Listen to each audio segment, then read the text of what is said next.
सुप्रभात बच्चों, कैसे हैं? आज हम समझने जा रहे हैं क्षितिज पद्यखंड भाग 1 से पाठ साखियाँ एवं सबद। कही गई रचना है कबीरदास जी के द्वारा। तो आइए समझते हैं उनके द्वारा रची गई रचना साखियाँ एवं सबद। साखियाँ अर्थात साक्षी। कबीरदास जी जिन बातों को प्रमाण के साथ कहते थे उन्हें हम साखी या फिर साक्षी कहते हैं। देखते हैं पहली साखी कौन सी है।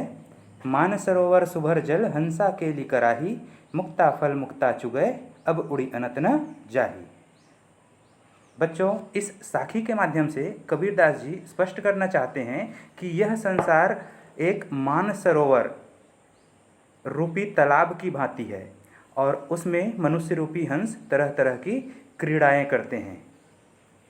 जिस प्रकार हंस को मोती चुगने के लिए जिस स्थान पर मिल जाए उस स्थान को छोड़कर वह कहीं अन्यत्र नहीं जाना चाहता, उसी तरह मनुष्यों को भी अगर राम नाम रूपी मोती मिल जाए तो वह उस स्थान को छोड़कर कहीं अन्य स्थान पर नहीं जाना चाहता।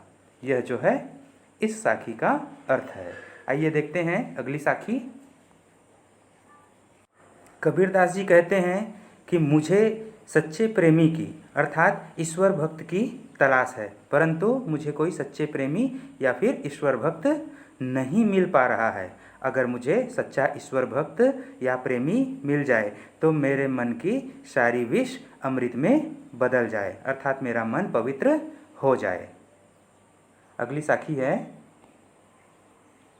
हमें अगर सवारी करनी ही है तो ज्ञान रूपी हाथी की सवारी करनी चाहिए, बिल्कुल सहज और सरल आसन बिछाकर। क्यों? क्योंकि यह संसार जो है कुत्ते की भांति है, भौंकते रहता है। हमें जो है उनकी बातों पर ध्यान देने की आवश्यकता नहीं है। हमें हमारे कार्य बिल्कुल सरल रूप से करते रहने चाहिए। पखा पखी के कारणे सब जग रहा भूलान, निरपख होई के हरि भजय सोई संत सुजान। छात्रों, इस साखी का अर्थ है कि पक्ष विपक्ष के कारण लोग जो है संसार की वास्तविकता को भूल जाते हैं और संसार में ही खो जाते हैं, परंतु कबीरदास जी ने उन्हें सच्चा संत कहा है जो निष्पक्ष होकर के हरि का भजन करते हैं। वे जो है किसी की इधर उधर की बातों में नहीं पड़ते, वे ही सच्चा संत हैं।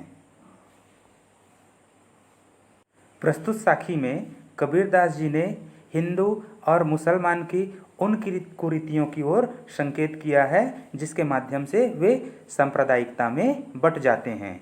कबीरदास जी कहते हैं कि हिंदू मूर्ख है, वे राम का नाम ले लेकर मर जाते हैं और मुसलमान जो है खुदा का नाम दोहराते रहते हैं। ये दोनों मरे हुए मुर्दे के समान हैं। तब कबीरदास जी कहते हैं कि वास्तव में इस संसार में वही व्यक्ति जीवित है जो इन दोनों के निकट नहीं जाता, अर्थात इन दोनों धर्मों में किसी प्रकार का भेदभाव नहीं करता। ऊंचे कुल का जन्मिया जेकर ऊंच न होई, सुबरन कलश सुरा भरा साधु निंदा सोई कबीरा साधु निंदा सोई। इस साखी में कबीरदास जी कहते हैं कि केवल मनुष्यों का ऊंचे कुल में जन्म लेना मात्र ही पर्याप्त नहीं है, बल्कि उनके कर्म भी ऊंचे होने चाहिए, क्योंकि मनुष्य की पहचान उनके ऊंचे कर्मों से है, न कि ऊंचे कुल से। क्योंकि जिस प्रकार अगर सोने के कलश में शराब या मदिरा भरी हो तो वह निंदनीय होती है, सज्जन उसकी निंदा ही करते हैं।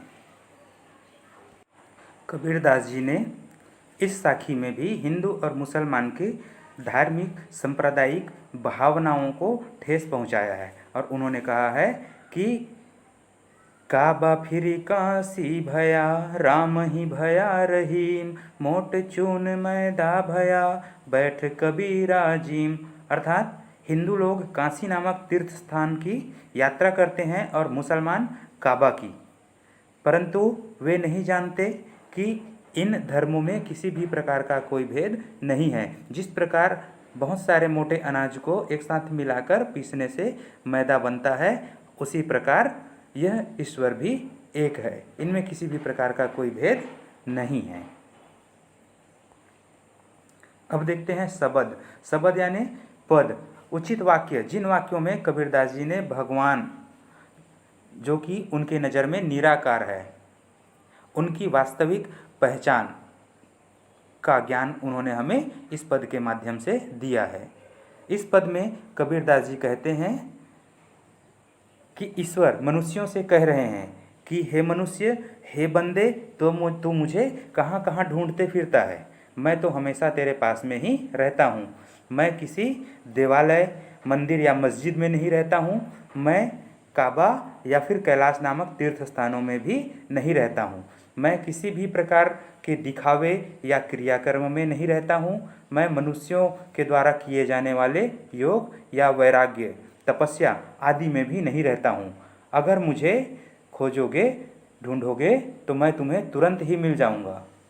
कैसे? बिल्कुल पल भर की ही तलाश में, क्षण भर में ही मैं तुम्हें मिल जाऊँगा। कबीरदास जी कहते हैं कि मनुष्यों को समझाते हुए कि ईश्वर जो है सब मनुष्यों की श्वासों में रहती है। हे सज्जनों, हे साधुओं, तुम्हें जो है भगवान को सच्चे मन से ढूंढने की आवश्यकता है। तो इस प्रकार से बच्चों कबीरदास जी विरचित साखियाँ एवं शब्द पाठ पूर्ण होते हैं। पाठ से प्रश्नाभ्यास का अध्ययन आप करेंगे। उसके अलावा आंतरिक प्रश्नों का निर्माण आप करने की कोशिश करेंगे। साथ ही साथ यहाँ पर अगर हम देखें, पाठ में पंचमेल भाषा, जिसे हम खिचड़ी भाषा कहते हैं, का प्रयोग किया गया है। साखियों में साखी या दोहे का प्रयोग किया गया है। सरल और सहज शब्दों का प्रयोग हुआ है। ठीक है, धन्यवाद।